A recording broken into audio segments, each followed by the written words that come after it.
Straw Hut Media. Yes, confess your mess. Yes.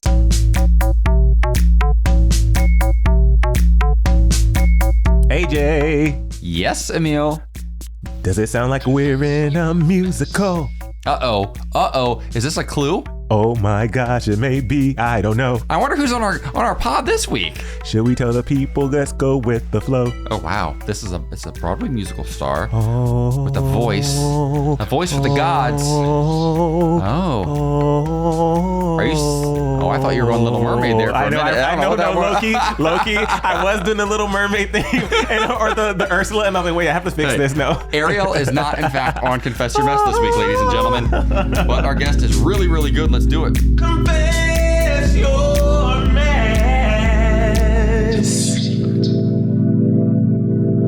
How are we here already? How are we here? It feels like 2021. I was about to say 2022, but it feels like 2021 like literally sped by. The holidays are right around the corner. I know. It's actually happening. You can't tell by Los Angeles, though, because it's like 75 degrees year round. But then it's like 40 one day, then it's 90 another. Which is why I feel constantly sick during this time of year. My phlegm is on another level. Oh, wow. Let's talk about phlegm for a moment. That's really hot. Before getting to our guest for today, we're super excited about this guest. We've been looking forward to him for quite a while. Yes. You're going to love when you find out. First, I do want to say some quick housekeeping things. If you want to get on the pod, head over to confessyourmess.us. Submit your secrets and confessions there. You can also do that anonymously. If you don't want to let us know anything about you, that's totally okay. And also, you can leave a voice note. And if you do that, you're giving us permission to use your voice note live on the pod. Yes. That's exciting. And also, you can follow us. There it is. At Confess Your Mess Podcast on Instagram, at Confess Podcast on Twitter. It's Confess Your Mess Podcast on Facebook, I think. We're working on the social media. We always say that, but I swear to God we are. We post a lot on Instagram, just not so much on the Facebook. Or the Twitter. Anyway, and also, last thing, if you want to be a messenger of the week, go to iTunes, rate, comment 5 stars. We would really appreciate it. Now, and you might be our next messenger. I know. Okay, so this guest is an activist, performer, producer, reality TV personality, social media mogul. You might know him from America's Best Dance Crew, Celebrity Big Brother, any of the incredibly amazing performances he's done on Broadway shows across the country, around the world. Super talented. Comes from a very talented family. But he is a man who stands tall in his own right. And we're super excited to have him and his purple hair on the pod today. Yes. Please welcome to Confess Your Mess, Frankie Grande. Hi, everybody. Hello. Thank you both for having me so much. I'm so grateful and so glad to be here with you guys today in this warm Californian holiday weather. You can tell it's the holidays because they do try to decorate. At least they try. Right. They do try. Like everything, all like the malls, like all of a sudden, like the Grove looks really good. You know what I'm saying? So here's the thing. We live near the Grove and we go every year one time, and then we're like, why did we come here during the holidays? Because it's so packed. Packed. It looks gorgeous though. It's so pretty. You take your Instagram selfie and then you leave, and then you can post it on Instagram, and then you can share to Twitter and Facebook. Plus the Instagram. See how Frankie's schooling us right now. He's trying to help us out. Anyways, we're super excited to have you here. You know, we went and saw your show at the Bourbon Room not too long ago during Halloween, which is incredible and got us like totally in the spirit. Yeah. Thank you. You're incredible, and I've had you on my radio show, The Morning Beat, a couple of times over at Channel Q, and you're always incredible and fantastic, and we love that. So we love that you're taking the time to do this for us because it means a lot to us. So thank you. I'm so glad to be here, and thank you for coming to Horror Camp. That was a blast of a show. No, it really was such an amazing show. We were sitting there, and no, let's just not say we were sitting there. Mama Grande, Joan Grande grabs us within 10 seconds of sitting down in our already VIP seats, by the way, and she says, "Oh no, you guys want to sit up front, don't you?" She grabs us and walks us to the very front table. Our table literally the lip was hanging over the stage. And we were in it. And if you know anything about me, all of our listeners know that I'm obsessed with horror films. So I was like everything. I'm talking the Scream references and Jason and Freddy and Michael Myers and all of it, like old school. It was so good. Yeah. Oh, so good. Oh, I'm so glad you liked it. I had a really good time being a part of it. And I just thought the creative on it was so creative. So when I read the script, I was like, man. It was great. And AJ, like he's a huge horror fan. Yeah. I am not. I hate scary things, but I love musicals. I love camp, and so it was. And I will tell you this, Frankie. So my deepest love in the world is musical theater. I don't perform, but I love to watch it. I enjoy it. And it's the one thing I've really missed the last couple of years is live theater. And we went to your show, And we almost canceled on everything we do. And like literally we almost canceled that night. We're like, no, we just want to hang out with our dog. We just want to sit on the couch with our dog. Right. And we ended up going. Quarantine life. Yes. And we had the best date night. We had so much fun. And you were so incredible. And Emile said, oh my God, I forgot how much I love live theater. And I said, me too. And that week, literally that week, I got us tickets to, I think we're going to see the Nutcracker on Christmas Eve. And then Emile got us tickets to see Love Actually in Beverly Hills, Love Actually Live, the Broadway show. Cute. So we're doing that. Like we're doing theater again because of you. So... And hopefully we're going to come to your, we're going to theater again. Yeah. We're you know that Liza reference where she goes, theater again? Larry! No! It's my favorite. Everyone look up Liza Minnelli on Larry King, and you will never laugh harder than you do along with this interview. Not at, but along with the Queen Liza Minnelli. They do say the two funniest things in the entire world are Liza Minnelli and confess your mess. So that is so weird that you would just say that right now. I've heard that so many times. Well done. Should we get into it? Yeah, we will get into it. We are going to talk about your upcoming musical that's right around the corner. Cruel Intentions, the 90s musical, as well as your podcast, which is so bingeable. It's even in the title. But before we get into all of that, it's time for Confess Your Mess. And so here's how this is going to work. We want to know what is your mess, but yes. Oh, my mess, but yes, would have to be America's favorite cookie, Oreos. Oh my gosh. Wait, no way. Really? You love Oreos? I love Oreos. Okay, are we talking original? Are we talking double stuff? Are we talking thins? Regular, like I was just thinking about because last night I was at my mom's house and she has a box of Oreos and I don't keep them in my house because I know what will happen to them, which I will devour an entire box. And I ever since I was a kid, I have to soak them in milk. Now it's oat milk because I don't drink milk. And until they're the exact perfect consistency. And then I dip my spoon in and I whisk it right out, right as it's about to fall apart. And I put it right in my mouth. And I mean, it's the greatest thing on the planet. Yeah, there's something magical. There's nothing, I cannot say no to them. If they're there, doesn't matter if I'm in the middle of some fitness diet or it's Broadway Bears tomorrow or whatever it is. If there's a shirtless photo shoot, I don't care. If there are Oreos on the counter, I will be eating 7 to 10 of them. Well, they are America's favorite cookie. They really are. America's favorite cookie. I love that. That is a fantastic advice. How's wedding planning going for you, by the way? It is not as stressful as it was in the beginning when it was because now we have help, we've hired our wedding planner. We know where it is. We know when it is. So now that we have that kind of stuff done, it's everything is much easier, but in the beginning when it was anything is possible, any date is possible, any venue is possible. I was this is hell. And everybody's just have fun. No. Yeah. And you're no, absolutely not. You're there's way too many decisions to be made to have a good time with any of this. But now that we have a where and a when, it's much better. We're low-key. Yeah, we're low-key still trying to get to that fun part. We have our where, our when. We have a couple of wedding planners. We have the venue. We have everything. And now it's I don't know which linen I want. And I rack my brain on these things. I don't know which flowers. I don't know. I keep changing my mind. Table. Yeah. So I keep changing my mind. On your wedding bed? I was you're choosing the linens? Oh my God. How very wow. I don't know, pilgrim of you. I thought I was fancy. Wow. Oh my gosh. The first secret is from Kyle. He's a male in New York City. Okay, Kyle. I've heard of those. Yeah. Right? Mm-hmm. Yeah. So Kyle says, me and a friend have been hooking up for the past 5 months, but none of our friends know we've been seeing each other. We recently all got together and played a drunken 2 lies and a truth. To my surprise, another friend in the group admitted to hooking up with someone in our circle. Ooh. Turns out it's the same friend I've been smashing. We are all guys and we are all gay. I was pissed at first, but that quickly went down the drain when they approached me about a threesome. A fantastic orgasm and a STD later, no one knows this went down. Everyone knows. Right? The whole group knows. What do you mean no one knows? What kind of gay friends does he have? I mean, what do you mean no one knows this went down? Everyone told everybody as soon as they came. Yeah, that is the real they're all just really loyal and respectful of each other's boundaries. Right. When they were doing the two truths and lies, they're saying, they're oh, yes, we know Fred. We know Kyle. Everybody knows. This is a massive secret. We're oh, okay. Yeah, we couldn't figure that one out. Yeah. Oh, sorry. Was there a question? Or no. Just a confession. Sometimes they just want to get these things off their chest. Yeah. I love that. Yeah. But the thing is, you're right, Frankie, because literally it's funny because there's certain, especially in certain friend groups, if they really are a group of close friends, like it doesn't matter if you think something is a secret, like everybody knows your business and what's going on. That's just how the dynamics of the groups are. So it's funny though that this person thinks that nobody knows. The question is, yes, everybody knows that they had a threesome and that they're all hooking up and whatever. The question is, do you think that the other people in the group know about the STD? Yeah. I mean, if one can assume.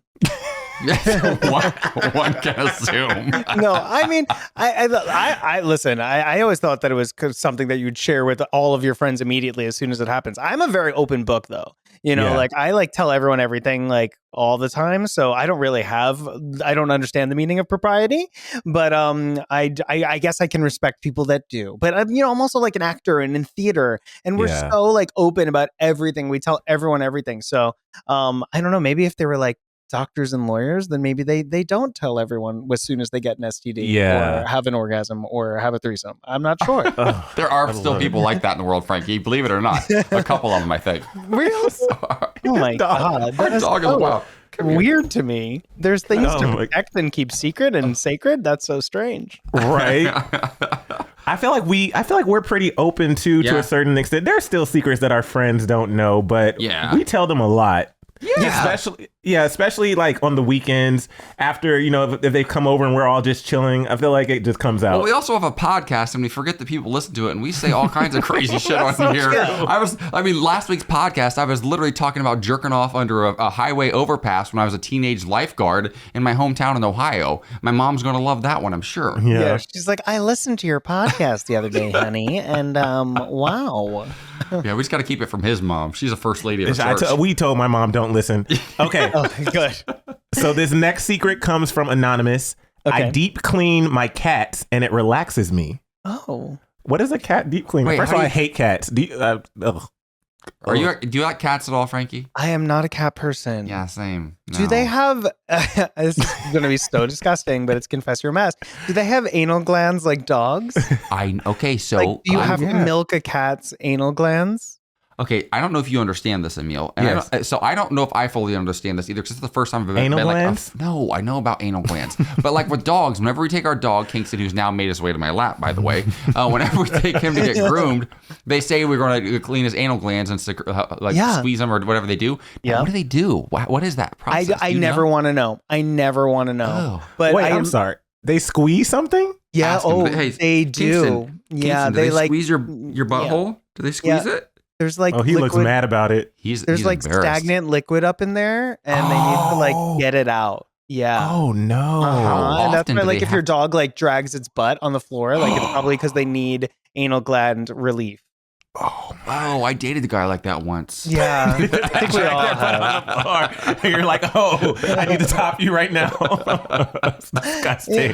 Oh, it's so gross. So maybe that's what he meant. But he deep cleans his cat. Maybe. Interesting. I don't know. I'm just, I've never had a cat, so I can't speak from personal experience. But I will say with cats, the one thing I'm jealous about people who are cat lovers and owners is that they can leave their cats alone at home while they go out of town and come back and the cat will be fine, because you can't do that with a dog. Yeah, but also, who is this naked man on your phone that just popped up? What is that? Oh my gosh. I'll show you, Frankie. It's an ad that I get text messages from Charlie by MZ. They have the hottest models. Also, why is their underwear $7.8 million? Oh my God. It's so expensive. I feel so sexy when I wear it. It's so sexy, but it's so expensive. Like what? This segment brought to you by Charlie Underwear. No, seriously. No. Sponsor us. Please. Seriously, send us free shit. Yes. But no, we have so many more secrets to get to. And I want to hear about your podcast too, Spongebob Binge Pants. What's good? You know what? What is good? That was my straight voice. What's good, y'all? What's good, everybody? Were you ever like straight? Was there like an age? Like when did you come out? Yeah, good question. I was very straight until I was 21 years old. He says yes. I love that. Queen. Until you were 21. I was a New Jersey boy, with my True Religion jeans and my belt buckles and my big nose. And I was just absolutely straight, like until I was 21 years old. Oh my gosh. I mean, I wasn't straight, but So your podcast, SpongeBob Binge Pants. Exactly. It's just SpongeBob has a special place. Wait, SpongeBob officially came out as gay, right? I don't know. No, there was a whole thing about it. SpongeBob is asexual. Okay. Oh. Yeah, I got all the tea. I have all the tea for you guys.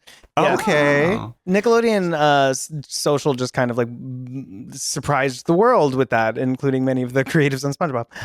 But just basically like identified Cora, SpongeBob, and then one of the castmates on my show who is trans. And someone else, but basically it was very implied that SpongeBob was gay, but it was that he identified as LGBTQ plus, and he is the A of asexual, which is somewhere in LGBTQIA squared B G. Yeah, all the things. So the alphabet. Yes, right, correct. Yeah. Oh, I love that. That explains why I love the show so much. Yes, exactly. And that's the thing. I mean, we talk about it a lot on our show because, it is definitely something that is talked about a lot in culture, which is like, is SpongeBob gay? Like, SpongeBob is gay, isn't gay? Mm-hmm. And the creators were always like, it is whatever you see in him. Like, that's like, we're never going to put anything upon him because it would make him less universal. Like, so, if you watch it and you watch SpongeBob and Patrick and you think that they're a gay couple, then great. Then that's what it is for you. And if you think that they're best friends, then that's great too. And that's what it is for you. Like they very much are like, it's a cartoon. You can take it. Right. They're like, it's a cartoon. It's like, it's so there's fascinating. Conspiracy theories about it, and they're like, it's a cartoon. Like, conspiracy theories, going of course. too deep. Whatever you like about it is yes. The answer is yes to whatever you think is good. Yeah. I love that. Well, they're doing so many of these podcasts now that are like kind of like recaps of shows that have been off the air for years, that have been gone for a long time. What do you think that's about? Is it nostalgia? And what's it like going back and watching some show? And I can imagine you probably haven't seen every single episode in your regular life, but now that you have to watch these and recap them, what's that been like? Well, SpongeBob is still going strong, by the way. There are new episodes. Really? There's new episodes? I was nodding here. I'm like, AJ doesn't watch Nickelodeon. Yeah. I'm a cartoon fiend. So. Wow. Yeah, so now we have SpongeBob, we have Camp Coral, we have the Patrick Show. So it has turned from one show into three. And it is, and movies galore and things. But for me, it has been really interesting going back and rewatching like the classic episodes, which are like 20 years old now at this point, because I actually remember most of them as if I had just seen them. Right. Like, I remember the lines, I remember the gags and the jokes, and I'm like, oh my God. I mean, I watched it so many times when it first originally aired that it's just ingrained upon my memory.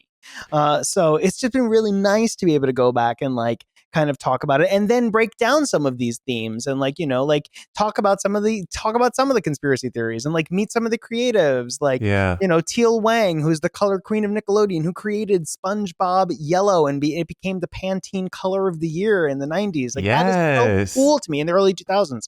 Like, that's so cool to me. That like to hear some of these tidbits, and then of course I get to interview the cast, which has been just so delightful. Well, I mean, I can see how that makes. You're a pop culture icon. You're just one of those names that's in the zeitgeist, and you've done so many incredible things that like I could see you geeking out of or something like that. That's really cool. I like that. I do. Thank you. It's really fascinating. Okay, maybe SpongeBob my next tattoo. Maybe you have a lot of tattoos. I have a lot of tattoos, but they're all sci-fi, fantasy, nerdy, geek. Like I have Harry Potter, Lord of the Rings, Star Wars, Star Trek, Jurassic Park. Yeah. Like I am such a nerd. So maybe SpongeBob will be on there one day. Yes. I'm living for that. What's our next secret? Okay. So our next secret is Anonymous Male Colorado. Okay. All right. They said, so let me paint the picture for you. Okay, first of all, I am so ready. This better be good when you start with that. Picture they said, Colorado, 2021. It's 2019, and me and my mom were eye shopping in Target.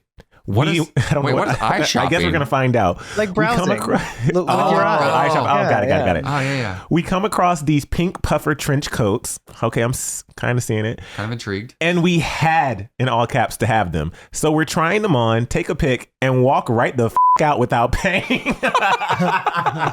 Wait. That is so funny. I wasn't expecting that. Wait.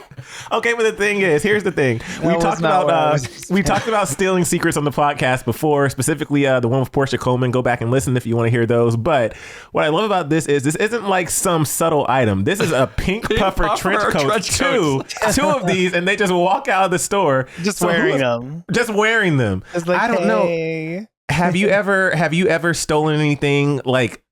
I don't care about like the small thefts, but anything like something that somebody could notice if you were stealing it? No, I mean, I don't know. I wasn't a stealer. Me You didn't go through. either. You didn't go through that phase. But there is that time, like maybe I'll pull a Winona and like do it later in life, but like, and then be on Stranger Things in 20 years. Yes. Then you can get sidelined by Hollywood for 2 decades and then have a revival. Have the biggest revival ever. She's so fierce. I love her so much. But no, I haven't. My kleptomania hasn't kicked in yet. So there's time. Yeah, there still is time. Absolutely. I was a total klepto for like a year or so in college. Really? And then I got busted. Yeah. I was like, listen, I grew up real simple. I walked out of Old Navy one time, I think with 3 pair of jeans on, maybe under my jeans. Like I was like, normal. the skinniest, like I'd go for like the painted on ones, then the skinny ones, then whatever came on top of that. Yeah. So you had space. And I wasn't even stealing like nice stuff. I don't know, no shade, no tea against Old Navy, but like I wasn't stealing nice stuff either. That's probably why I got away with it. I was so terrified to steal. So I remember I've never stolen anything necessarily, but I remember freshman year of college, Ryan and Michael, me and Jason and Evan went to the local Target or Walmart. We went there, and when we came back, I was like, oh, we didn't really get anything, guys. I didn't see you guys check out. And then they're like, oh, yeah, we did. And then they pulled out of their pants Hangover. It was when the Hangover came out, the movie. They pulled out of their pants like, hey, we just grabbed this. We don't want to pay for it. I was like, and I was such a sheltered kid. I'm a preacher's kid. And I was just like, oh, my God, we are going to get busted. I was at like a pretty much all white school. There was a sprinkle of color. And I was like, I'm the one black guy. If anything happens, they're going to think it was me. It was just all these emotions and thoughts. Nothing happened. We watched the movie. We're fine. I got busted in like Bowling Green, Ohio, Toledo, Ohio or something. I got busted by the cops twice in my life. One time was stealing. The second time was with somebody Jonathan Bennett. He and I have been high school friends. We grew up together and we got busted. I think we were 19 or 20 years old. We were underage drinking at this bar in Bowling Green that one night a week on Tuesday night, it was called Uptown. I'll never forget it. They would have their gay night and they had one drag queen. Her name was Rebecca DeHorne, and she would perform the same number week after week. She wore little Daisy Duke jean shorts, a little like white tank top, and then she would get bottles of Bud Light, shake them up, and pour some sugar on me, and spray them all over her tits and go wild every single week. The one routine, week after week after week. Rebecca DeHorne. And he and I got hammered and peed in a snowdrift outside and got an underage for drinking. Sounds like my entire Broadway Rock of Ages experience. What you just described to me right now. Rock of Ages, technically, because I always tell people The Color Purple with Cynthia Erivo was my first Broadway show. It wasn't. Technically, we saw Rock of Ages in Vegas. Well, my buddy, Justin Mortinelli? Yeah. So he played one of the leads in Vegas on Rock of Ages years ago, and we went and saw him. He's West Hollywood little gay. He's super talented, but he's been around for a while. And we went to see him in Vegas. So that actually was your first. That was my first one. And you also, I don't know if I know him. Oh, but that's a great show. But he doesn't sing quite like you, I'm sure. However, talented. I mean, I'm sure he's very talented, darling. I mean, come on. There's you have many a huge voice, though. People here. I do have a big voice. You have a really big voice. And hearing you live at the Bourbon Room a few weeks back, I was like, oh, okay, Frankie's got pipes. Like I knew you did, but hearing you live is a different thing. Yeah. I mean, it's also like I've been, my voice has gotten a lot better over the past 4 years. Being sober really helped my sound. Yeah. So like it's really nice because I can like sit up there on like B's and C's now, whereas I usually like would top out in an A and it would be like, that's it. But now I am really comfortable up there. So it's like, it's been really fun to kind of like rock out and like experience a little bit more in my register because it's safe to do now. Because I'm actually not stressing out my cords by doing, other very dehydrating activities all night long. What else has improved in your life since finding sobriety? And congratulations on that, by the way. I know you've talked about that, but congratulations. Thank you. I mean, obviously, I'm engaged, which wouldn't have happened if I wasn't sober. That would never have happened. He would have never gotten the time of day. I was too unfocused, to actually like date anyone. And it was single for, I don't know, 7 years or something, 10 years or something like that. And so, so that was kind of interesting, being able to be sober and be like, oh, I actually want to spend more time with this one person. How interesting. So that obviously has, and then, career, like everything has just kind of gotten better since sobriety. It's just been, I've been able to, it's, what it is? It's peace. I'm at peace. Like I'm in acceptance, like most of the hours of the day, which is like the biggest gift that I could ever wish for anyone on the planet. Like, I don't wish people like money. I don't wish people talent, fame, the lottery. I wish them acceptance. Because if you can live your life with acceptance, then you can truly, truly find happiness and peace. And it's amazing. I love that. So beautiful. Yeah. I love that. No, I mean, sobriety is a real journey, and I can't even imagine, how difficult that must have been for you. And I'm just so proud of you for that. I can't imagine, because like alcoholism is something, not really drugs so much, but alcohol in my family is something that we've dealt with. And it really can destroy entire families. One thing that I will say, like when we were at your show and we saw Horror Camp, this was your mom's night. The Grande family puts on Halloween like better than anybody. But your mom, Joan, put this on night. Your sister, Ariana, of course, superstar in her own right, but she was there supporting you all night long, front and center. And she looked so proud of you. Aww. Like, how has sobriety, has it helped your family relationships? Has it changed that in any way? Completely. Because, when I was drinking and using, I pushed them away, and it wasn't necessarily like an active act of pushing people away. It was more like I chose to spend more time drinking and drugging and partying than having relationships with my family. So it wasn't ever like, like, screw you, I'm not talking to you anymore. It was just kind of like I started to disappear. So like for 10 years, they just started to see less and less and less and less. And I would have like more frequently meaningless conversations with them, and very infrequently have meaningful conversations with them, like throughout the course of these 10 years. And then now it's just, like our relationship is completely, back to where it was, when I was, in my 20s and in my early 20s and my teens. And it was like, it's just like everything is so like important, and like we can really have heart to hearts like all the time now, and it's just we've gotten so much closer. Like my mom always says, like she got her son back, and it's really awesome. Listen, I always say everything happens for a reason, so I don't have any regrets, and I wouldn't change anything, because it all led me to where I am today. And right now, as I said, I'm at 100% acceptance, and I'm like very happy. So and I needed to go through the dark in order to be the person that I am today. There's no way that without that balance or without that perspective, I would be able to be the person who I am, able to have this conversation with you right now. So, I would Frankie, I'm tearing up over here. Listen, I've always been a fan, but I did meet you years ago. We worked with Dick Clark together back in the day. Our paths would cross, and you were always lovely. But I will say that in recent interactions with you, you're so much more present and in the conversation. Yes, for sure. Not that you weren't then, but there is something different that's more at ease about you now, and I noticed that, and I applaud it, and I appreciate it and respect it, and I think it's so. I could not be happier for you. I also love that you can hit those high notes now when you're on stage. Your family has like a pretty intense love of all things like musical theater. You have your own resume that can stand up against anybody on the planet. Like, you've done it all. Your sister's also dabbling. She's got Wicked coming up. She did Hairspray Live a few years back. Yeah. Like, is that a thing that's always kind of like bonded the two of you together, that love of musical theater? Yeah. I always, she grew up and as she was growing up, I was the one in musicals. So she always grew up being like, oh, I'm going to go see my brother in a musical. My brother loves musicals. My brother, is a musical geek. And then, so she just kind of took after me. And then we just kind of always bonded over that, like we, Little Shop of Horror and, Wicked and just Avenue Q. Like, there were so many musicals that we just blasted when she was, 10.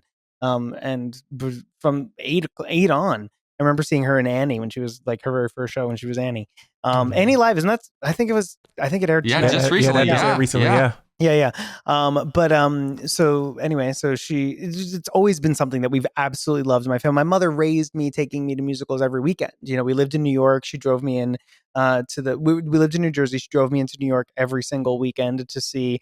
I'd seen Phantom 10 times by the time I was 10 years old. I've seen it so many times. Oh, so good. We're huge Andrew Lloyd Webber fans. Same. And Little Shop and, whatever it was, Starlight Express, like just everything. So it's just kind of in our fabric. And so we were on Broadway. Ariana, like I was the first one on Broadway. I was in Broadway in the 2016 and not 2016, 2006. 2006. Oh my God. So long ago. And then Ariana was on in 2007. She just she came right after me. She was in 13 and we were the third, my mother loves to say, the third brother and sister pair to ever be on Broadway simultaneously, along with Sutton Foster and Hunter Foster, and I think the Keenan Bolgers maybe. So it was it was exciting. Yeah. Do you feel like she still looks up to you, especially in that musical theater space? Because I have a sister who's 5 years younger than me. And no matter how successful she is or I am or whatever, I know she always still looked up to me. Like I'm always the big brother. Does she still look to you as like the big brother who did it first and she's always kind of admired from afar, but also does it as well? She tells me that she does, which is very, very kind and very sweet. Like, I mean, it always makes me very, emotional when she says things like that to me, but she does. Yeah. Like when she came to horror camp, she was sending me the loveliest texts and the talks afterwards, and on Thanksgiving she just sent me a text. It was like, I love when you sing. It's just like stuff like that just makes me so happy, So good. My heart. Okay, Frankie, I'm so excited to hear what your secret is. We're gonna do that shortly, but it looks like we have 3 more secrets. 2 of them are Christmas secrets. Let's pick one. Let's pick the best one. Well, then I have to read it first, then you're not gonna get my reaction. Okay, it'll be a good one. Well, let me do the basic one, and then you want a Christmas one now? Yeah, let's do a Christmas one. Okay. Yes. Anonymous. I leave my Christmas decor up all year, and I turn my Christmas lights on every night of the year. That is fabulous. Good for you, member of my own heart. I know. I love that. I love it, but it depends on how many. No, because they said all their Christmas decor and all their lights. Like, I don't know about you. Yeah, Frankie. I don't know about all. I don't know about all. A little cute moments, one thing, but not all the decor. Like that. Then there's no magic to it if it's year round. Can I make a confession? Oh, yeah. Make your confession. This is your space. So my first year out here, I lived in North Hollywood with my little sister, and we had no furniture. We had 2 IKEA chairs that somebody gave us that were, I think, were really outdoor chairs. They were in our living room, right? We had that and a TV. That's it. But I had boxes and boxes of Christmas decorations, and I had a tree and everything else, and I had picture frames. So nothing really looked good, but what I could do is wrap every single picture frame like a Christmas present. I would put bows and ribbons and everything on them, and then put them all over the walls and all over the place, so it looked like I had a lot of Christmas decor. Cute. And that was like my cheap way of decorating for Christmas. When I was first moved to LA, I was working at Saddle Ranch Chop House as a bartender. I was broke as can be. And to this day, I haven't done it this year. I don't think I'm going to. I think I'm going to take a break. But to this day, I wrap every small and large frame in our home, probably 30 or 40 of them, like Christmas presents. It's magical. With totally different wrapping paper, ribbons, and I make bows. Wait, let's clarify. Totally different, but coordinated. It all coordinates. I have a meltdown at Michael's and everywhere else I go, matching and mixing to figure out what looks best together. We have this piece of artwork above our bar cart out here that's pretty massive. I find a way to wrap it. I wrap it all. It's seamless. I hide the seams with ribbon. I hang things from it. I put tags on there from Santa to Emile, Ennis Jr. I go all in. So I felt like I had to get that off my chest because that's me. That is me being a nerd. I would like to see photos. Actually, I would really like to see photos. That maybe could be something that you post on your social media and reshare to Twitter and Facebook. I love this. This bitch has been waiting to drag us again all night long. All right, let's get to Frankie's confession. This is the moment everybody's been waiting for. You ready for this? Yeah, I'm ready. All right, it's time for you to make sure my fiance isn't here. Okay, go. Walk out of the room. It's time for you to confess your mess. Okay. So my fiance is a vegan, and he was very, very staunch vegan. Was like, you must be a vegan. Like, you have to try it. Da, da, da, da. So eventually I was like, fine, I'm going to try it. And so I was a vegan for 2 years. And I was like a very strict vegan during all of that time, except when I went to Miami with my best friend, and I literally was like, he's not around. I can do whatever I want. And I decided to have oysters, and it was the greatest decision I ever made. He would be so appalled if he knew that. And I never told him that I had oysters, and I think I had shrimp that night too, which actually wasn't as good, but the oysters was really good. Shrimp tastes like rubber. But so I completely, and I never told him. I never, to this day, he still doesn't know that I cheat. That would be the only way that I ever cheated on him ever or will. But it was with my veganism. Listen, you don't have to find out. You don't have to worry about him finding out from us because we don't know how to tweet or Facebook things to him. So we will not get this podcast to him. It's fine. Wait, so funny. Wait, raw oysters or cooked? It was raw. They're so good. I could eat dozens of raw Me oysters. He loves oysters. So good. I'm back on the non-vegan train, so I can have as many as I want now. Oh, because I was gonna ask, is your if you're vegan, is your wedding gonna be vegan menu? But It will be a vegan menu because he is so strict vegan, but there will have to be normal options too. But the whole thing is we're trying to encourage people to choose the vegan option. So we're gonna have like multiple different vegan options rather than it's gonna feel like a vegan wedding with like if you must have meat, you can. But the meat options like meatloaf or something, like something terrible that nobody wants. Just like bacon wrapped filet mignon with like just like venison. Just kidding. Just absolutely just kidding. Just like buffalo and just like give Hale like a nervous breakdown. No, I would never do that to him. It'll probably be chicken and fish, but because I don't think we could serve cow. He loves cows so much. Too much. We actually are down to a steak, chicken, fish option and then a vegan option. Yeah, or vegetarian. I don't think it actually is vegan. It's vegetarian. Oh wow, I'm sorry. Yeah, but I don't think we have any vegan friends coming in. We have we double checked. Yeah, right? Good. I don't know. I'm nervous. See, this is what wedding planning is about. It makes so many terrified. different things. We're gonna have a mostly vegan menu with like the plus. If you must have meat, then you can choose this. Okay. Got it. All right. Well, we're also like we're getting like the best vegan chef. You know what I'm saying? It's not right. It's not going to taste like Earth. People aren't going to be like, you pass me the kale and broccoli. Like that's not what vegans eat. We don't eat kale and broccoli all the time. It's not going to taste like Earth. No, it's going to taste like fancy, amazing food. It's just going to be, Well, super excited for you. Have you announced your wedding date or when you're getting married yet? No, it's all secret still. Well, so you probably won't know until it happens, to be honest. Until after it happens. Yeah. Oh my gosh. That is cute. We got people out here posting our save the dates all over Instagram. We're like, come on, you guys, pull it together. We didn't think this through very well. Let me add that to my save the date. That says, please don't post this on social media. Because people will post it. And there's some of our friends who covered our date, covered the location. And there's some friends. Those are the ones who are like in the industry. They get it. And then the other friend is like our location, our date. And we're like, we haven't even publicly announced that. So. That's really smart. Thank you for telling me to put that my God. We just gave Frankie Grande a wedding tip. Yes, you did. Look at that. Thank gays you. Helping gays. Here's the other tip. Don't keep secrets from your fiance, Frankie. Go tell him about the oysters. I know. Tell him about the oysters. No, I won't tell him about the oysters. I won't tell him about the oysters. Too fun. Wait, but you have a show because we talked about your horror camp show. You have another show coming up. Just to clarify, it's horror camp. Okay, you know I can't say that word. You know I can't say. We could have just let it slide. Everybody knew what I said. There was a whore though. I remember she was fantastic. It was a great storyline. So good.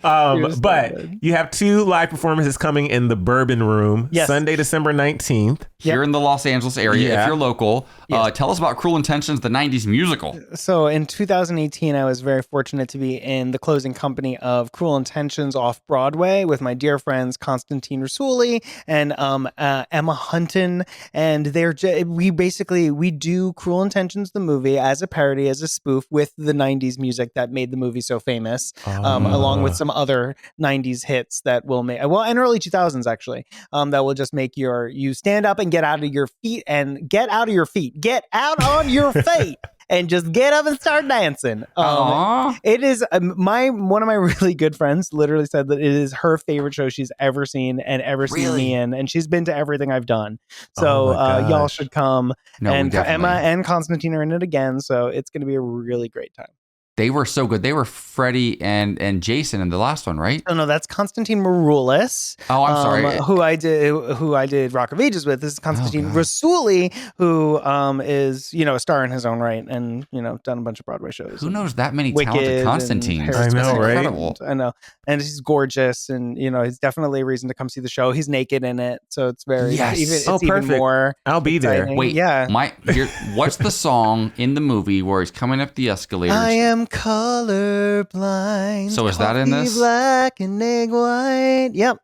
I'm sold. That's all I need. That's all I need. Sunday, December 19th. Let's check our calendar. It looks like we're clear. Frankie Grande is singing for us right now. Emile, shut up. Stop talking. So if you want to get tickets. In skin. Just kidding.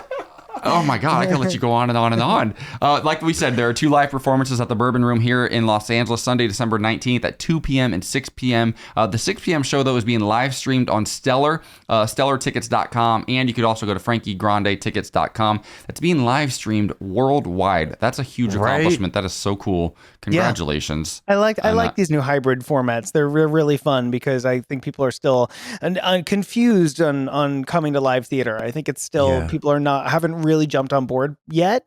So I like this hybrid format until people are like 100% like ready to sit in theaters next to people, which is, I mean, I wish it was now, but like, you know, I understand. I get it. I'll tell you, when we were at the Bourbon Room in person live, we were raging, living our best lives. So much tequila. No, you did so much tequila that night. Yeah. It was incredible. That sounds you have one last question for Frankie before you let him go. Oh, yes. Give us so much time. I was like, wait, I do? Yes. Okay. So every single episode of the podcast, we like to ask our guests, from within this episode, what was your takeaway of the day?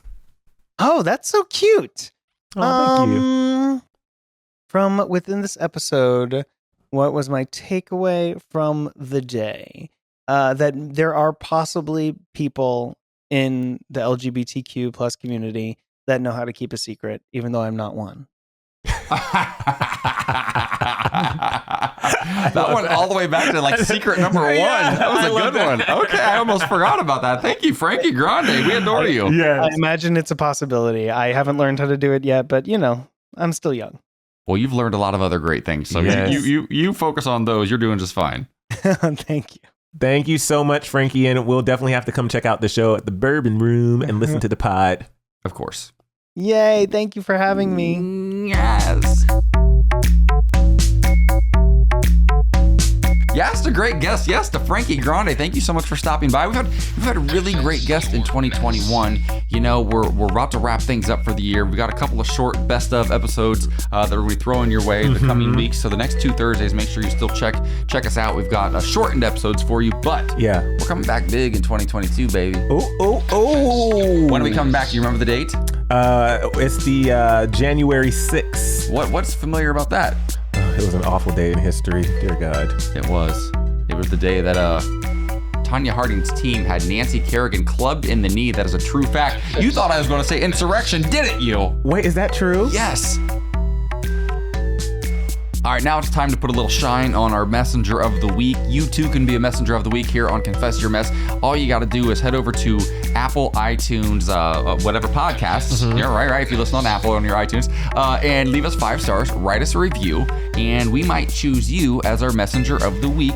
Yes. Who is our Messenger this week, and what do they have to say? Okay, hi key. I don't know what kind of username this is. It's HSB24272838482. You're our Messenger of the Week.